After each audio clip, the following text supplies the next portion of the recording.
Dans l'obscurité d'hier, l'industrie mondiale du divertissement a de nouveau sombré dans un océan de ténèbres avec la triste nouvelle choquante de la mort de Lynn Renaud, la star française du violon. Les fans du monde entier ne peuvent pas croire cette vérité déchirante, car cette femme belle et talentueuse a perdu la vie à cause d'une habitude toxique et dangereuse.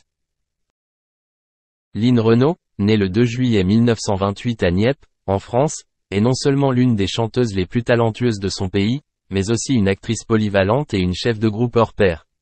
Avec sa voix inspirante et son apparence séduisante, Lynn Renaud laisse une profonde impression dans le cœur des auditeurs et des téléspectateurs depuis des décennies.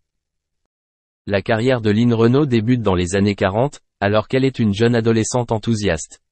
Elle a rapidement attiré l'attention du public grâce à sa voix douce et diversifiée. Des petites scènes aux grandes salles, Lynn Renaud a séduit le public par son talent et son professionnalisme. Sa carrière marque un âge d'or dans la musique française avec une série de succès tels que « Ma cabane au Canada » et « Le chien dans la vitrine ». Sa grâce et sa classe ont non seulement captivé les auditeurs français mais ont également attiré le public international. Lynn Renaud est non seulement une excellente chanteuse mais aussi une source constante d'inspiration pour les jeunes artistes, un symbole de patience et de sincérité dans l'art. Outre le domaine musical, Lynn Renaud est également une comédienne de talent. Elle a participé à de nombreux films et pièces de théâtre célèbres, offrant des performances impressionnantes et sincères. Sa polyvalence ne s'arrête pas là, elle est aussi une philanthrope et une militante sociale compatissante. Connue pour son travail caritatif et sa collecte de fonds, Lynn Renaud a consacré une grande partie de sa vie à aider les autres, rendant le monde plus chaleureux grâce à ses actes caritatifs.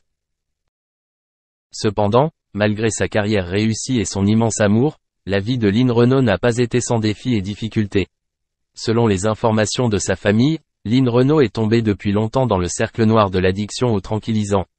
Une carrière et une réputation glorieuses ne peuvent la protéger de la concurrence avec le fléau de la drogue, ennemi commun de la société moderne. Hier soir, la confrontation entre Lynn Renaud et la toxicomanie s'est terminée tragiquement. Un arrêt cardiaque soudain a emporté avec elle une âme pleine de talent et de loyauté, faisant perdre aux fans et à l'industrie du divertissement non seulement une excellente chanteuse, mais aussi une femme avec une âme honnête et gentille. Le décès de Lynn Renaud est une amère leçon sur les conséquences de la toxicomanie, un avertissement pour ceux qui sont confrontés à la toxicomanie et un rappel du caractère précieux de la vie. C'est aussi l'occasion pour nous de réfléchir à la manière dont nous pouvons soutenir ceux qui, autour de nous, risquent de tomber dans la spirale de la toxicomanie et à la manière dont nous pouvons prévenir les catastrophes qui envahissent leur vie. Souvenez-vous d'une femme talentueuse, d'une chanteuse à la voix inspirante et d'un excellent leader, mais aussi d'une femme qui a dû faire face à des cauchemars et des défis. Gardons en tête les valeurs et la fidélité que Lynn Renaud a véhiculées tout au long de son parcours et de sa vie, pour que son talent et sa bienveillance continuent de vivre.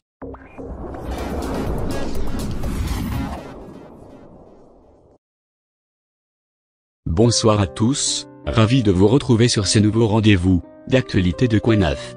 Zinedine Zidane, Patrick Bruel, Kamel Daoud, François Hollande ont rendu hommage au chanteur Idir, décédé à Paris samedi à l'âge de 70 ans. De son vrai nom Hamid Chourieh, Idir fut l'un des principaux ambassadeurs de la chanson kabyle à travers le monde. Le chanteur Idir, qui fut l'un des principaux ambassadeurs de la chanson kabyle à travers le monde, est mort samedi à l'âge de 70 ans, a annoncé sa famille sur les réseaux sociaux. Nous avons le regret de vous annoncer le décès de notre père, Atou Idir, le samedi 2 mai à 21h30. Repose en paix papa, a indiqué un message publié sur la page Facebook officielle du chanteur, installé en France. La famille, contactée par l'AFP, n'a pas souhaité s'exprimer. J'ai appris avec une immense tristesse la nouvelle du décès d'Idir, une icône de l'art algérien, a salué dans un tweet le président algérien, Abdelmadjid Tebboune. Avec sa disparition, l'Algérie perd un de ses monuments. Tu as marqué mon enfance. Je n'oublierai jamais notre rencontre, a écrit sur Instagram la légende du football français Zinedine Zidane, originaire de Kabylie, région où se concentre la plus grande partie de la minorité berbérophone d'Algérie. Sur Twitter, le chanteur français Patrick Bruel, né en Algérie et qui avait fait un duo avec Idir, a salué une grande voix.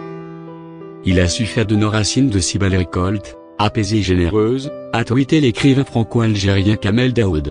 L'UNESCO a rendu hommage à un ambassadeur éminent des cultures kabyles et berbères. pour l'ancien président français François Hollande, et dire à envoûter des générations entières au rythme de ses mélodies douces, généreuses et émouvantes. La maire de Paris, Anne Hidalgo, a également rendu hommage à son engagement humaniste. Pour Ferhat Mehni, célèbre chanteur exilé en France, il irait un astre kabyle éclairant l'immensité de l'univers. En 2007, il avait publié l'album La France des couleurs, en pleine campagne pour l'élection présidentielle française marquée par des débats sur l'immigration et l'identité. En janvier 2018, il était revenu chanter à Alger, pour le Nouvel An berbère après une absence de 38 ans. C'est déjà la fin de ce rendez-vous, heureux de vous avoir accueilli, et merci pour nous avoir écoutés, à bientôt.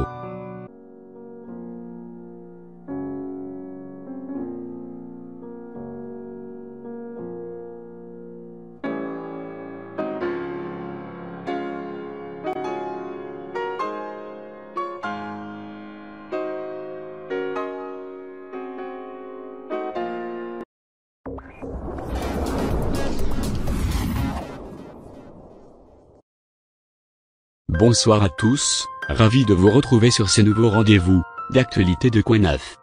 Christophe a quitté les Français.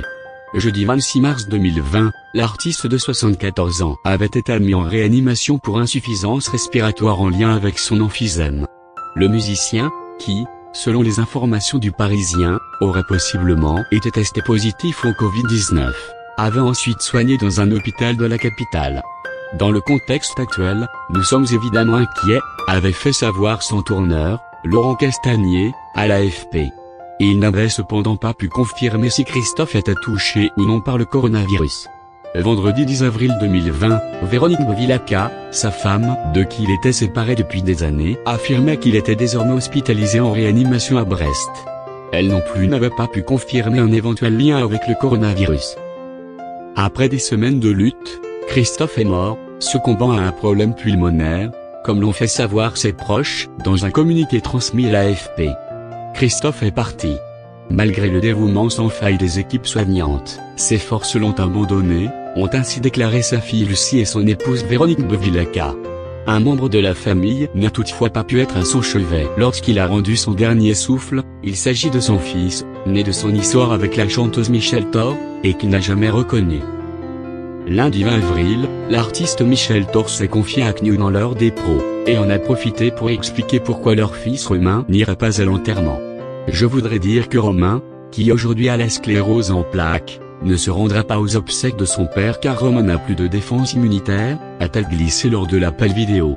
Donc ce n'est vraiment pas le moment de sortir. Et puis il faut respecter ce qu'on nous demande à tous de respecter. Elle ajoute avec émotion, on sera présent par la pensée et avec le cœur. Pour Romain, la reconnaissance, c'est la reconnaissance du cœur. C'est celle qui est importante et cela restera la belle histoire. Vendredi 24 avril 2020, c'est son fils Romain Vidal qui s'est lui-même exprimé à France Dimanche, lâchant un véritable cri du cœur. Il assure notamment qu'on lui a barré la route au moment de la fin de vie de son père. Elle, Véronique Bovillaca, devait le vouloir pour elle toute seule, lance Romain Vidal. On le voit bien dans sa déclaration qu'elle a faite à l'AFP pour annoncer son décès, elle parle d'elle et de sa fille Lucie. Point. Le fils de Christophe affirme n'être courant de rien en ce qui concerne les obsèques. On ne sait pas s'il va être enterré, incinéré, à quel endroit, on ne sait rien. J'aurais au moins aimé envoyer des fleurs, mais où? On ne sait rien, ni moi, ni mes nièces, ni son frère dont il était proche. Il conclut, c'est un truc de fou. Je n'arrive pas à comprendre pourquoi tant de méchanceté, c'était quand même mon père. C'est déjà la fin de ce rendez-vous, heureux de vous avoir accueilli, et merci pour nous avoir écoutés, à bientôt.